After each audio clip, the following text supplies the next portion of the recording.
নমস্কাৰ বন্ধু বান্ধৱীসকল, পুনৰবাৰ আন এটা ভিডিঅ'লৈ আপোনালোক সকলোকে স্বাগতম জনালোঁ। থাম্বনেইলখন দেখা পাই আপোনালোকে গম পাইছে যে আজিৰ ভিডিঅ'টো কি হ'বলৈ গৈ আছে। বলকচোন তেতিয়াহ'লে ভিডিঅ'টো আৰম্ভ কৰোঁ। আৰু ভিডিঅ'টো আৰম্ভ কৰাৰ আগতে আপোনালোক সকলোকে জনাব বিচাৰিম যে যিসকলে ভিডিঅ'টো চাই ভাল পায় তেতিয়াহ'লে এটা লাইক কৰিব, লগতে এটা ছাবস্ক্ৰাইব কৰি দিব আৰু লগতে নিজৰ বন্ধু বান্ধৱীৰ সৈতে এটা শ্বেয়াৰ কৰি দিব।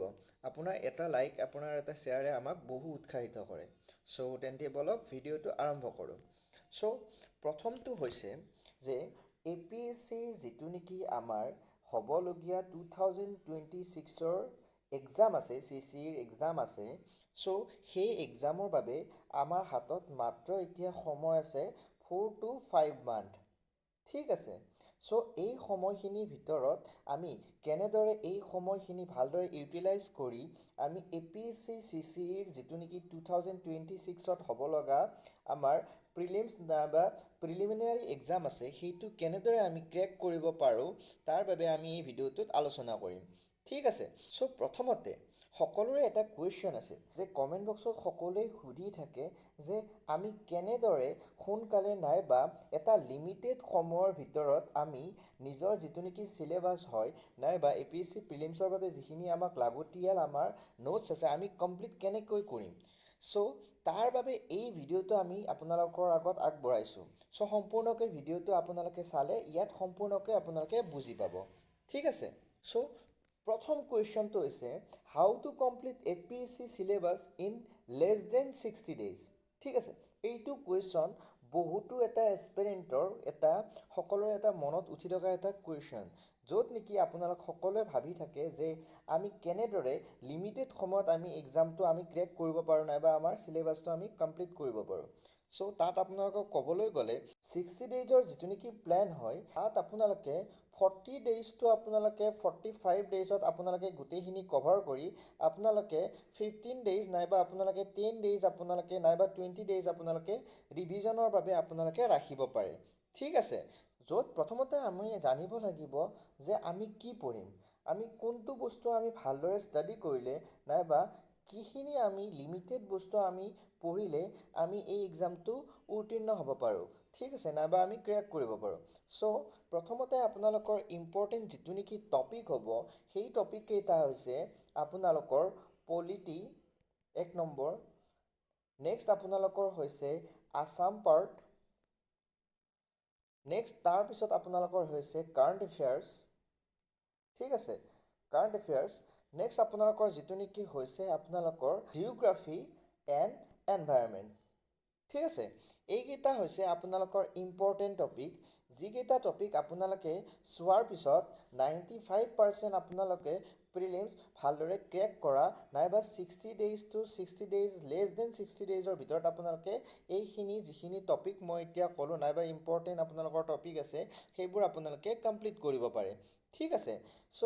প্ৰথমতে আপোনালোকে 15 days নাইবা 10 daysৰ আপোনালোকে এটা আপোনালোকে চিডিউল আপোনালোকে বনাই ল'ব লাগিব, য'ত আপোনালোকে 10 days নাইবা 15 daysৰ আপোনালোকৰ যিটো নেকি ইম্পৰ্টেণ্ট, মই এইমাত্ৰ আপোনালোকক টপিক নাইবা আপোনালোকৰ যিটো নেকি ইম্পৰ্টেণ্ট পাৰ্ট আছে সেই ইম্পৰ্টেণ্ট পাৰ্টকেইটা আপোনালোকৰ 10 দিন নাইবা 15 দিনৰ ভিতৰত আপোনালোকে এটা চিডিউল বনাই সেইখিনি এটাকৈ আপোনালোকে কমপ্লিট কৰিব লাগিব।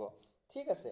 প্ৰথমতে আপোনালোকে যিটো নেকি আছাম পাৰ্ট হয়, আছামৰ আপোনালোকে জিঅ'গ্ৰাফী, আছামৰ হিষ্ট্ৰী, লগতে আপোনালোকে আছাম কালচাৰ, এইখিনি আপোনালোকে প্ৰথমতে কমপ্লিট কৰিব লাগিব। আছাম পাৰ্টৰ ইম্পৰ্টেণ্ট টপিকখিনি হৈছে আপোনালোকৰ আছাম জিঅ'গ্ৰাফী, আছাম কালচাৰ আৰু আছাম হিষ্ট্ৰী। ঠিক আছে। এই তিনিটা বস্তু যদি আপোনালোকে 10 to 20 daysৰ ভিতৰত আপোনালোকে কমপ্লিট কৰিব পাৰে তেতিয়াহ'লে আপোনালোকৰ লেছ দেন 60 daysৰ ভিতৰত আপোনালোকে চিলেবাছ কমপ্লিট কৰাত আপোনালোকৰ বহুগুণেই সহজ হ'ব। ঠিক আছে। আপোনালোকে যেতিয়া নেকি আছাম পাৰ্টৰ বাবে আপোনালোকে প্ৰিপেয়াৰ কৰিব নাইবা এতিয়া আপোনালোকে প্ৰিপেয়াৰ কৰি আছে, আপোনালোকে প্ৰথমতে প্ৰিভিয়াছ আছাম পাৰ্টৰ কিমান কুৱেশ্যন আহিছে নাইবা কি কুৱেশ্যন আহিছে নাইবা কেনে ধৰণৰ কুৱেশ্যন আহিছে সেইবোৰ আপোনালোকে প্ৰথমতে চাই ল'ব লাগিব। তাৰপিছত আপোনালোকে তাৰ অনুযায়ী নাইবা সেই অনুযায়ী আপোনালোকে এই কুৱেশ্যনবোৰ আপোনালোকে এটেম্প্ট কৰা নাইবা আপোনালোকে তেনেধৰণত আপোনালোকে কুৱেশ্যনবোৰ আপোনালোকে পঢ়িব লাগিব, আপোনালোকে এনালাইজ কৰি চাব লাগিব। তেতিয়াহ'লে আপোনালোকৰ যিটো নেকি আছাম পাৰ্টৰ চিলেবাছ হয় সেইটো আপোনালোকৰ সোনকালে আপোনালোকৰ শেষ হ'ব বুলি আমি আশা কৰোঁ। নেক্সট আপোনালোকৰ যিটো হৈছে পলিটি। পলিটি হৈছে এটা ইম্পৰ্টেণ্ট ছাবজেক্ট নাইবা ইম্পৰ্টেণ্ট পাৰ্ট এটা আমাৰ চিভিল ছাৰ্ভিচ জাৰ্ণিৰ। ঠিক আছে, য'ত আপোনালোকৰ পলিটিৰ আপোনালোকৰ 1 to আপোনালোকৰ 50ৰ ভিতৰত গোটেইখিনি আপোনালোকে আৰ্টিকেল আৰু ছাব আৰ্টিকেল আপোনালোকে জানিব লাগিব। কেগ নাইবা আপোনালোকৰ NGT এইবোৰ আপোনালোকৰ পলিটিৰ গোটেইখিনি বস্তু আপোনালোকে চাব লাগিব।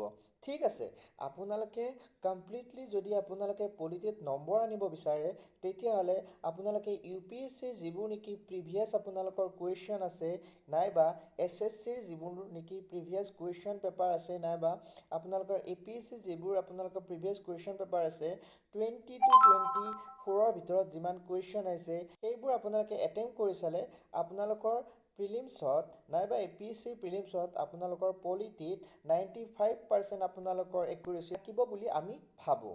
ঠিক আছে, তাৰপিছত আপোনালোকৰ ইম্পৰ্টেণ্ট পাৰ্টটো হৈছে কাৰেণ্ট এফেয়াৰ্ছ। ঠিক আছে, কাৰেণ্ট এফেয়াৰ্ছ হৈছে আপোনালোকৰ চিভিল ছাৰ্ভিচ জাৰ্ণিৰ নাইবা চিভিল ছাৰ্ভিচৰ প্ৰিলিমছ নাইবা মেইনছ নাইবা ইণ্টাৰভিউত আপোনালোকৰ কমপ্লিটলি জাৰ্ণিটোত আপোনালোকৰ কাৰেণ্ট এফেয়াৰ্ছ একেবাৰে ইম্পৰ্টেণ্ট আপোনালোকৰ এটা পাৰ্ট।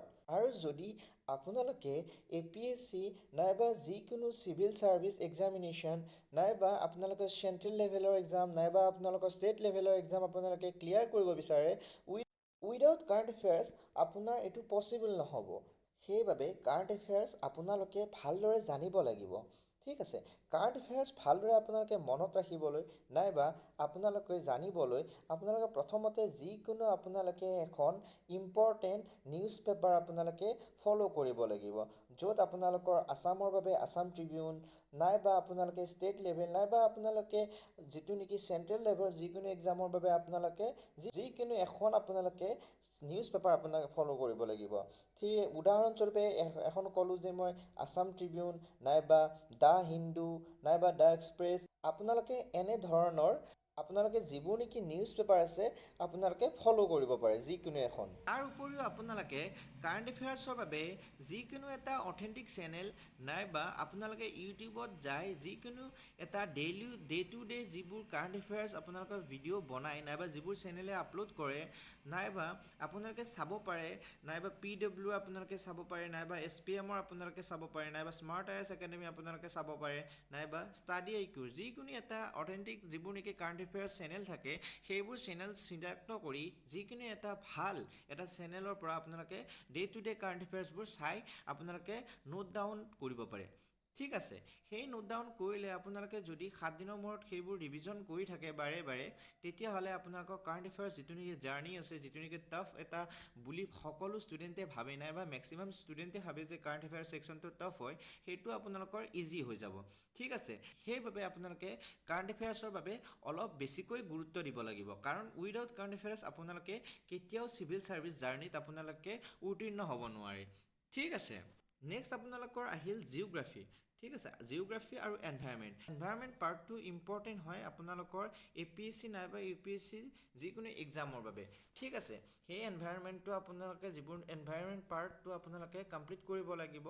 লগতে জিঅ'গ্ৰাফীৰ আপোনালোকে ইণ্ডিয়ান জিঅ'গ্ৰাফী আৰু আছাম জিঅ'গ্ৰাফী আপোনালোকে কমপ্লিট কৰিব লাগিব। ঠিক আছে, আৰু ইণ্ডিয়ান জিঅ'গ্ৰাফী আৰু আছাম জিঅ'গ্ৰাফীৰ ভিতৰত আপোনালোকে আছাম যিটো পাৰ্ট হ'ব সেইটো আপোনালোকে বেছি গুৰুত্ব দিব লাগিব, কাৰণ আমি APSC নাইবা আমি ষ্টেট PCSৰ বাবে এক্সাম দি আছোঁ। সেইবাবে আমি ষ্টেটৰ বিষয়ে ভালদৰে জনাটো আমাৰ দায়িত্ব।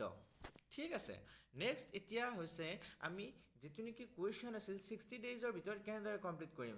আপোনালোকে কোৱা ধৰণে 10 ডেইজ নাইবা 10 ডেইজ আপোনালোকে এনেদৰে আপোনালোকে এটা চিডিউল বনাই লওক, য'ত আপোনালোকে 10 ডেইজ এটা ছাবজেক্টত দিয়ক, 10 ডেইজ এটা পাৰ্টক দিয়ক, 10 ডেজ আৰু এটা পাৰ্টক দিয়ক এনেদৰে আপোনালোকে 40 ডেজৰ ভিতৰত আপোনালোকে ইম্পৰ্টেণ্ট যি 4টা পাৰ্ট আছে সেই 4টা পাৰ্ট আপোনালোকে কমপ্লিট কৰিব পাৰে তাৰপিছত আপোনালোকে সেই 4টা পাৰ্ট আপোনালোকে যিটো নেকি 20 ডেজ থাকিব সেই 20 ডেজৰ ভিতৰত আপোনালোকে 5 ডেজ কৰি আপোনালোকে ৰিভিজন দিব পাৰে ঠিক আছে এনেদৰে আপোনালোকে যদি ৰিভিজন দিয়ে নাইবা আপোনালোকে পঢ়ে তেতিয়াহ'লে আপোনালোকৰ 60 ডেজ নাইবা উইদিন 16 ডেজ নাইবা লেছ দেন 16 ডেজৰ ভিতৰত আপোনালোকৰ যিটো নেকি APSC নাইবা আপোনালোকৰ যিকোনো এক্সামৰ সিলেবাস আপোনালোকে কমপ্লিট কৰিব পাৰে ঠিক আছে এইটোৱে আছিল আজিৰ ভিডিঅ' যদি ভিডিঅ'টো আপোনালোকে ভাল পালে নাইবা কিবা বুজিব পাৰিলে তেতিয়াহ'লে এটা লাইক আৰু এটা ছাবস্ক্ৰাইব কৰি দিব আৰু সম্পূৰ্ণভাৱে আপোনালোকে ভিডিঅ'টো চোৱাৰ বাবে তাৰ বাবে ধন্যবাদ